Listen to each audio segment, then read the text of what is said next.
Yes, PMIS Academy. Today we will analyze important newspaper articles of 26th January 2021. Please note you can download the PDF version of today's newspaper analysis by clicking the link given in the comment section. You can download the PDF version of December 2020 magazine from our website spmisacademy.com. You can also join our WhatsApp group through the link given in the description section for more study materials. This is the list of the topics that we'll be covering from today's newspaper. And the first article is taken from editorial segment. It talks about first anniversary of Bodo Accord. And this topic is important from our syllabus paper 4 internal security point of view. It is also important from our paper syllabus paper 6 Assam issues point of view. So सबसे पहले बोडोलैंड के अंदर insurgency की chronology देखते हैं. सो देखिए 1929 में एक लीडर थे, उनका नाम था Kalicharan Brahma. He was a Bodo leader and he submitted a request to Simon Commission for a separate political identity to Bodo tribes. Otherwise Bodos were part of the Assam itself. जो आसाम प्रोविंस थे उस टाइम के अंडर ब्रिटिशर्स, उसी का पार्ट थे ये बोडो एरियाज भी. और आपको तो पता है कि 1927 में ब्रिटिश गवर्नमेंट ने बनाया था साइमन कमीशन, जिसको काम दिया गया था गवर्नमेंट ऑफ इंडिया एक्ट 1919 को स्टडी करने का.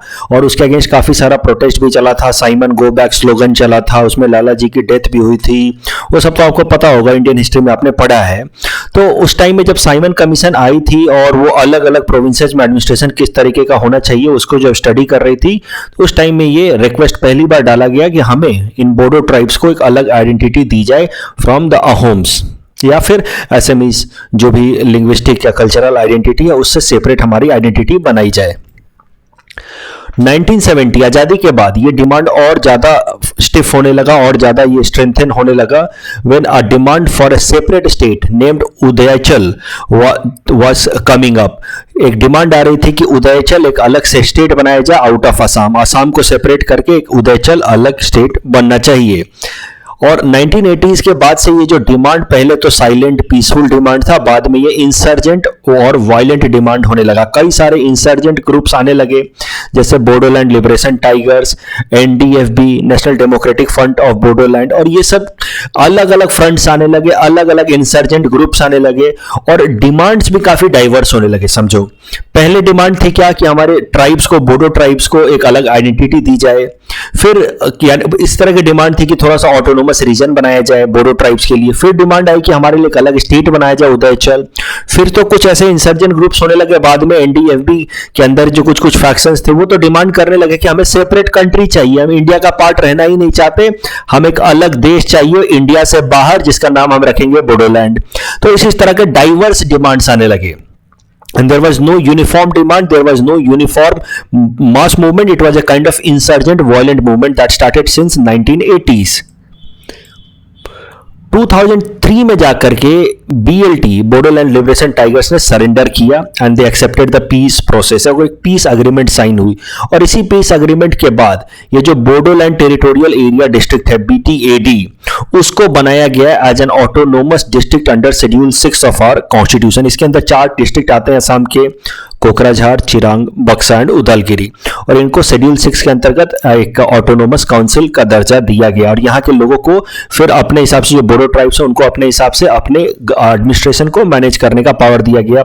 एक बोडोलैंड टेरिटोरियल काउंसिल बनाई गई. वहाँ पे जो रिप्रेजेंटेटिव्स होते हैं they have many powers of legislation. उसके अलावा उनकी अपनी एग्जीक्यूटिव बॉडी है, उनकी अपनी जुडिशियल विंग भी है. तो समझ लो तो कि एक लोकल एडमिनिस्ट्रेशन बना दी गई under this. After this 2003 Bodoland liberation tiger surrender. लेकिन फिर भी जो दूसरा ग्रुप था national Democratic Front of Bodoland NDFB, इसकी मिलिटेंसी जारी रही. और 2005 में जाकर के इस Bodoland national Democratic Front of Bodoland के भी कई सारे मिलिटेंट्स ने सरेंडर कर दिया. लेकिन इसका एक group National Democratic Front of Bodoland S, यहाँ S से मतलब है सोंगबीजीत फैक्शन. ये National Democratic Front of Bodoland Songbijit faction remained outside the peace process. और ये कंटिन्यू किया इसने वायलेंस का प्रोसेस, इसने कंटिन्यू किया इंसर्जेंसी. और फाइनली हुआ क्या कि पिछले साल 2020 के जनवरी में जाकर के National Democratic Front of Bodoland Songbijit faction also decided to join peace process.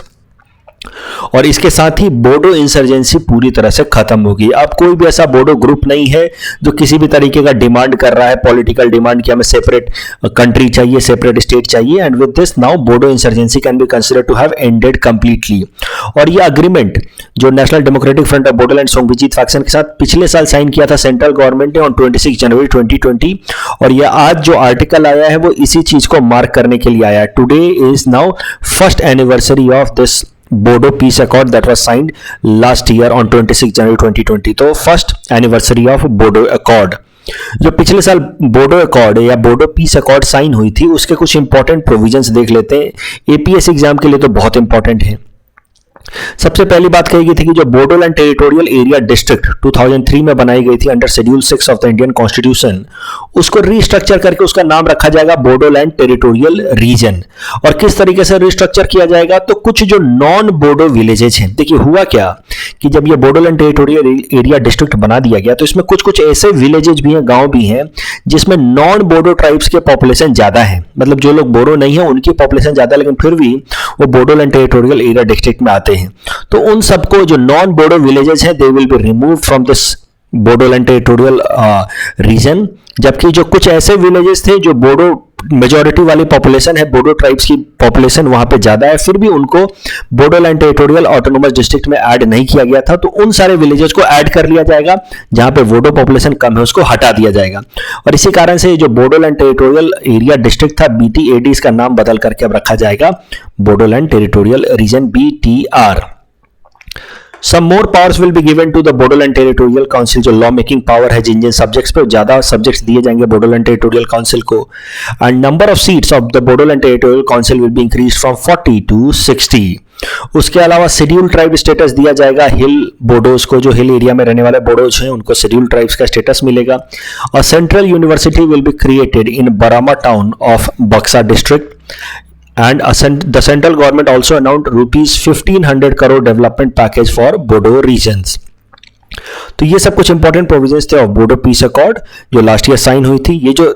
ये प्रोविजन है central university to be created in Barama town of Baksa district. इस प्रोविजन के रिलेटेड एक्शन ले लिया है अब सेंट्रल गवर्नमेंट ने, और 3 नई डिग्री कॉलेजेस बनाई जा रही हैं अभी तो। The Assam government is setting up 3 new degree colleges in the Bodo region. और इन 3 डिग्री कॉलेजेस में से एक डिग्री कॉलेज का नाम रखा जाएगा आफ्टर श्री उपेंद्र नाथ ब्रह्मा। तो इन 3 में से एक डिग्री कॉलेज का नाम होगा उपेंद्र नाथ ब्रह्मा डिग्री कॉलेज। तो उपेंद्र नाथ ब्रह्मा जी के बारे में भी समझ लेते हैं। देखो, he was an Indian Bodo social activist, तो बोडो लोगों के वो सोशल एक्टिविस्ट थे। He was also former president of all Bodo student union. और इनका जन्म कोकराझार डिस्ट्रिक्ट में हुआ था असम के अंदर। इनके लिए जो सबसे इंपॉर्टेंट पॉइंट है एग्जाम पॉइंट ऑफ व्यू से वो है कि इनको बोडोफा नाम से भी जाना जाता है। बोडोफा मतलब गार्जियन ऑफ बोडोस। जो टाइटल इनके मरने वाले दिन, इनकी डेथ हो गई थी 8 मई 1990 को। इनको कैंसर था और बाद में हार्ट अटैक के कारण, सडन हार्ट अटैक के कारण काफी कम उम्र में 34 एज में ही इनकी डेथ हो गई थी ऑन 8 मई 1990। तो जब इनकी डेथ हुई तो उस टाइम में इनको फिर टाइटल दिया गया बोडोफा का, गार्जियन ऑफ द बोडोस। और उसके बाद से ये जो 8 मई है इसको याद किया, इस दिन को सेलिब्रेट किया जाता है टू सेलिब्रेट हिज लाइफ। जो भी इन्होंने लाइफ में कंट्रीब्यूट किया उसको याद करने के लिए ये बोडोफा डे मनाया जाता है on 8 May every year in the Bodoland region. तो ये सब कुछ इंपॉर्टेंट पॉइंट्स हैं जो आपको एग्जाम पॉइंट ऑफ व्यू से याद रखने हैं। बोडोफा डे, और इनको बोडोफा नाम से जाना जाता है, and that is to commemorate his contribution towards Bodo community। इस टॉपिक के बेसिस पे हमने आपको ये प्रैक्टिस क्वेश्चन दे रखा है। You can attempt this question and you can submit the answer in the comment section. The next article second from national segment, it talks about Padma Awards. This topic is important from our syllabus paper 3 governance point of view and also important for prelims exam। देखिए, हर साल 26 जनवरी को भारत सरकार कुछ Padma awards announce करती है। कभी कभार Bharat Ratna award भी इस टाइम में अनाउंस करती है। तो समझते हैं कि ये पद्मा अवार्ड्स और भारत रत्न अवार्ड्स हैं क्या। Look, they are civilian awards in India. Civilian awards, देखिए अवार्ड 2 तरीके के होते हैं। एक होते हैं आर्म्ड फोर्सेज अवार्ड, आपने भी सुन रखा होगा, महावीर चक्र, परमवीर चक्र या वीर चक्र, ये सब मिलते हैं आर्म्ड फोर्सेज को। और जो सिविलियन लोग हैं जो आर्म फोर्सेज में नहीं है, उनके लिए जो अवार्ड्स भारत सरकार ने कॉन्स्टिट्यूट किए हैं वो 2 तरीके के हैं। Padma awards and Bharat Ratna awards. Padma awards भी 3 टाइप के हैं। सबसे नीचे है, आप कह सकते हैं, पद्मश्री, उससे ऊपर है पद्म भूषण और उससे ऊपर है पद्म विभूषण, और उन सब से अलग है एक भारत रत्न अवार्ड जिसको हाईएस्ट सिविलियन अवार्ड माना जाता है। तो भारत रत्न के बारे में जरा ब्रीफली समझ लेते हैं। Bharat Ratna was is as I said is highest civilian award of Republic of India. It was instituted in January 1954 and conferred in recognition of exceptional service or performance of higher order. अगर आपने कुछ भी कोई higher order का service दिया है देश के लिए तो आपको भारत रत्न का अवार्ड मिल सकता है। और ये award was originally limited to achievements in the field of art, literature, science and public service. बस इन 4 फील्ड्स के लिए अवार्ड को फिक्स रखा गया था कि इन 4 फील्ड्स में, art, literature, science and public service में अगर किसी का कंट्रीब्यूशन हो तो ही अवार्ड उसको मिल सकता है। बाद में भारत सरकार ने इसके प्रोविजन को थोड़ा एक्सपेंड कर दिया और एक पॉइंट और ऐड कर दिया, any field of human Endeavour. ये प्रोविजन ऐड किया गया इन दिसंबर 2011 और इस प्रोविजन को ऐड करने के बाद भारत सरकार ने सचिन तेंदुलकर को भारत रत्न अवार्ड दिया था। अदरवाइज सचिन तेंदुलकर को इन 4 क्राइटेरिया के हिसाब से अवार्ड नहीं मिल सकता था। Sachin Tendulkar neither belongs to art, literature, science और पब्लिक सर्विस, लेकिन ये 5वां कैटेगरी ऐड किया गया, any field of human endeavour, और फिर सचिन तेंदुलकर को भारत रत्न अवार्ड दिया गया। Recommendations for the Bharat Ratna are made by the Prime Minister to the President, with maximum 3 nominees being awarded per year. एक साल में 3 लोगों से ज्यादा भारत रत्न अवार्ड नहीं दिया जा सकता। The recipient of a Bharat Ratna award receives a sanad, that is a certificate signed by the president, and a peepal leaf shaped medal. इस तरह का मेडल मिलता है, एक इस तरह का सर्टिफिकेट मिलता है, but there is no monetary grant associated with Bharat Ratna. और भारत रत्न जो रिसिपिएंट होते हैं वो इंडिया के ऑर्डर ऑफ प्रेसिडेंस में 7वें नंबर पे आते हैं। ऑर्डर ऑफ प्रेसिडेंस आपने इंडियन बेसिक पॉलिटी में जरूर पढ़ रखा होगा कि सबसे पहले किसकी ऑर्डर ऑफ प्रेसिडेंस आएगी, तो ऑफकोर्स प्रेसिडेंट ऑफ इंडिया की आती है, फिर किसकी आती है। अगर दूसरे शब्दों में बताएं तो हमारा कॉन्स्टिट्यूशन जो है वो ऑर्डर ऑफ प्रेसिडेंस बताता है। मतलब किसी भी जगह पर ये सारे तरह के लोग हैं तो उनमें सबसे पहले किसको रिकॉग्निशन मिलना चाहिए, सबसे पहले जो है किसको सीट मिलनी चाहिए किसी भी पब्लिक गैदरिंग में। इस तरीके से जैसे आज 26 जनवरी की परेड हो रही है तो प्रेसिडेंट को सबसे आगे बिठाया जाएगा, फिर उसके पीछे और फिर उसके पीछे और, इस तरह से फिर जज, चीफ जस्टिस ऑफ इंडिया, फिर सुप्रीम कोर्ट के जजेस, इस तरह से करके 7वें नंबर पे आते हैं जो भारत रत्न अवार्डीज होते हैं। अब पद्म अवार्ड्स के बारे में समझ लेते हैं। देखिए, Padma awards were also instituted same year in 1954, जिस साल भारत रत्न लाया गया था। लेकिन पद्म अवार्ड्स 3 तरीके के होते हैं, पद्मश्री, पद्म भूषण, पद्म विभूषण, और ये रिपब्लिक डे के ओकेजन पे अनाउंस किया जाता है। और इसको इन जनरल मरणोपरांत नहीं देते, लेकिन मरणोपरांत भी दे सकते हैं। पोस्टह्यूमसली इन जनरल नहीं दिया जाता है, लेकिन इट्स नॉट फॉरबिडन। इसी साल आप देखेंगे कि तरुण गोगोई जी को पोस्टह्यूमसली दे दिया गया है ये पद्म अवार्ड्स। तो देखते हैं, the award are given in various discipline, for example in the field of art, social work, public affair, science, literature, education, sports, civil services. अलग अलग फील्ड्स में आपके कॉन्ट्रीब्यूशन को, अगर डिस्टिंग्विश्ड आपका कॉन्ट्रीब्यूशन रहा है तो आपको ये अवार्ड मिल सकता है। अब इस साल के न्यूज पे आ जाते हैं। करंट न्यूज क्या है? आज 26 जनवरी है और इतने सारे लोगों को पद्म अवार्ड दिए गए हैं। पद्म विभूषण सबसे नीचे आपको मैंने बताया, पद्मश्री, फिर होता है पद्म भूषण, फिर होता है पद्म विभूषण। तो पद्म विभूषण अवार्ड कई सारे लोगों को दिया गया, जिसमें से सबसे ऊपर है Shinzo Abe, former prime minister of Japan. SP Bala Subrahmanyam, इनकी डेथ हुई थी इस साल, सिंगर थे। Doctor Belle Monappa Hegde from medicine, Narinder Singh Kapany science and engineering, Maulana Wahiduddin Khan and spiritualism से, BB Lal from archaeology and Sudarshan Sahoo from art. ये सब आप याद ना भी रखो, अगर एपीएससी आप एस्पिरेंट हो तो आप ये सब ना भी याद रखो तो चलेगा। कम से कम इतना याद रखो कि तरुण गोगोई साहब को इस साल पद्म भूषण अवार्ड मिला है from the field public affairs. तो पद्म अवार्डीज फ्रॉम आसाम एक बार देख लो, एपीएससी पॉइंट ऑफ व्यू से यही इंपॉर्टेंट है।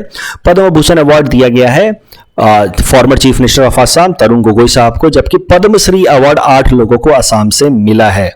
वो 8 लोग हैं, politician Vijay Chakraborty, social worker Biru Bala Rabha and Lakshmi Barua, Sattriya artist Gopiram Bargayan, poet writer Mangal Singh Hazowary, folk singer Dulal Manki and literature Imran Shah and writer and columnist Roman Sharma.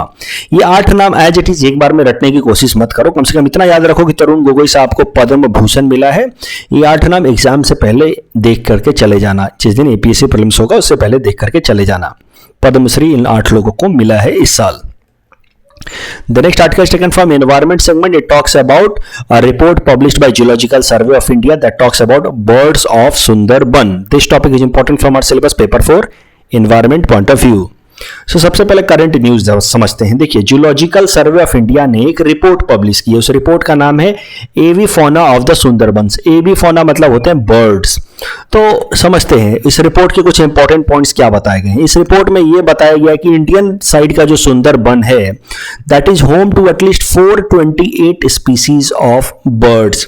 India में टोटल 1300 स्पीसीज ऑफ बर्ड्स पाए जाते हैं। 1300 अलग अलग तरह की का बर्ड्स पाए जाते हैं।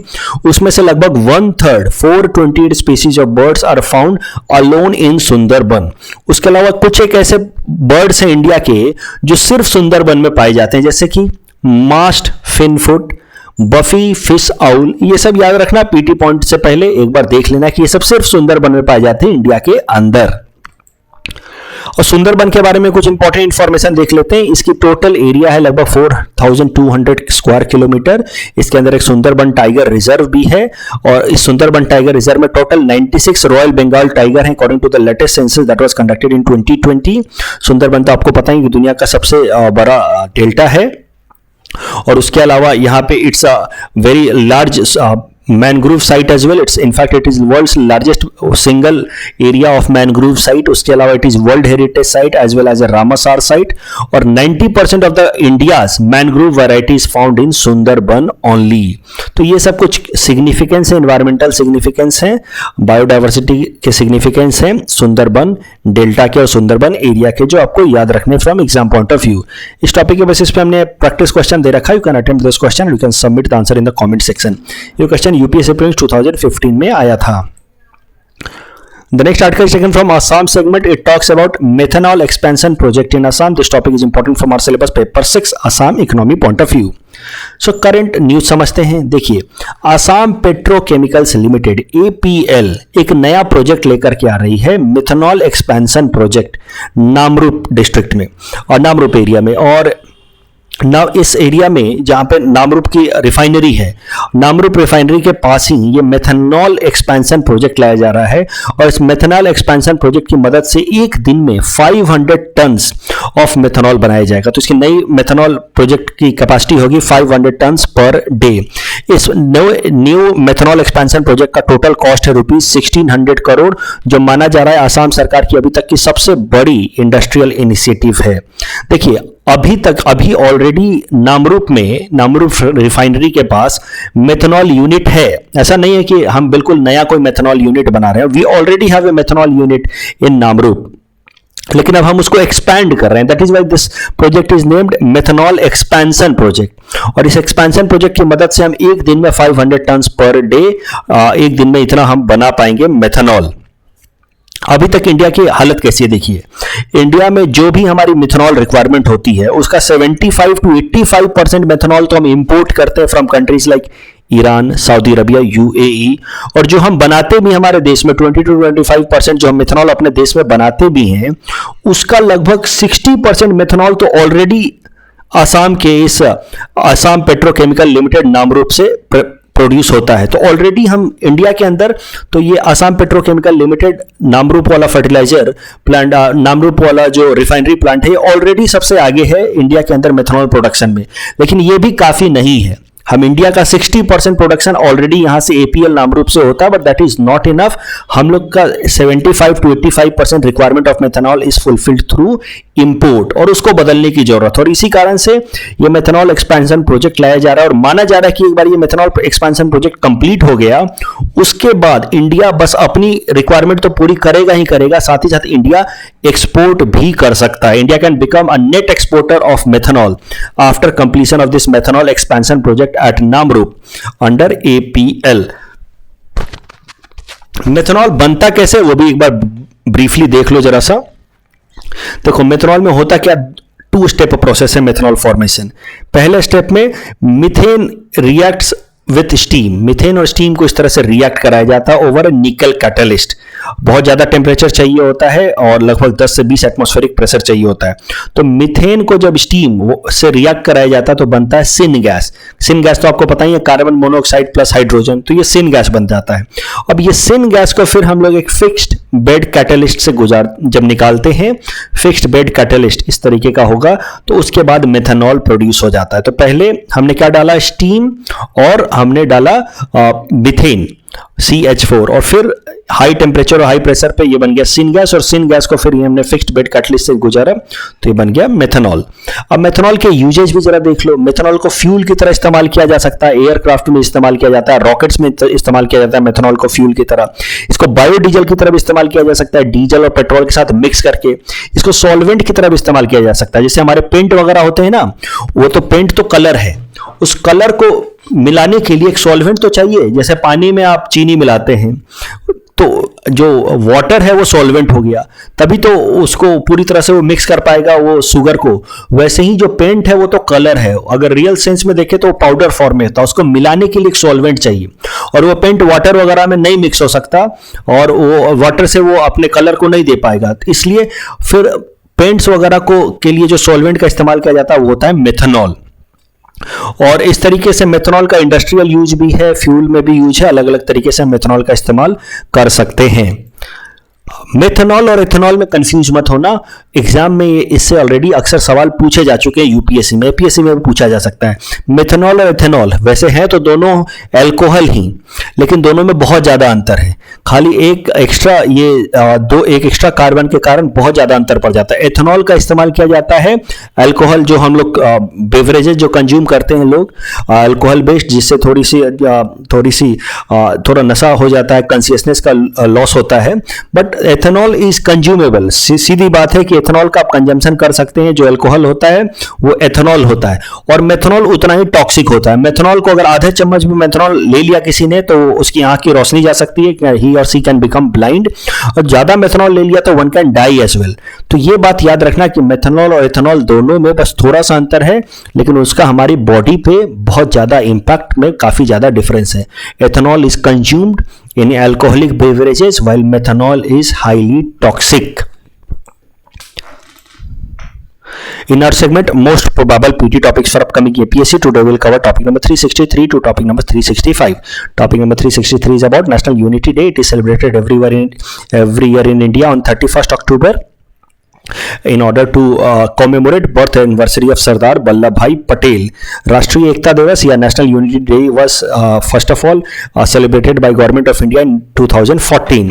Sardar Patel is also known as Bismarck of India for his contribution in integration of 562 princely states with Dominion of India. Bismarck was the statesman of Germany, and he is known for his amalgamation or creation of German Empire in 1871 by integration of many small states of Germany. Please attempt this question based on topic number 363.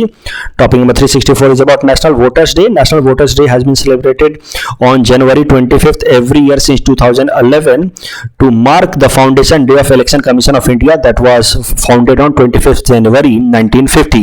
Please attempt this question based on topic number 364. Topic number 365 is about 16 Psyche. Asteroid 16 Psyche is one of the most massive object in the asteroid belt in our solar system. Asteroid belt is between Mars and Jupiter. इस image में भी आप देख सकते हैं, this is asteroid belt. Please attempt this question based on topic number 365. This is the answer of question number 360 to 362 that we had given in yesterday's newspaper analysis. Today's question can be attempted by students and you can submit the answer in the comment section. We will be sharing answer of these questions in tomorrow's newspaper analysis. कल जो हमने practice question दिया था उसका answer देख लेते हैं. First question was about World Economic Forum. It is a specialized body of United Nations. The statement is wrong. The 51st World Economic Forum held in 2021 will have a theme, the Great Reset. This statement is right. So the correct answer will be option B, 2 only. Second question was about Risa. It is a traditional attire of Tripura. Absolutely correct. It is essentially related to men clothing. This is wrong. It is essentially related to women clothing. So the correct answer will be option A, 1 only. That's all from our side for today. Thanks for watching.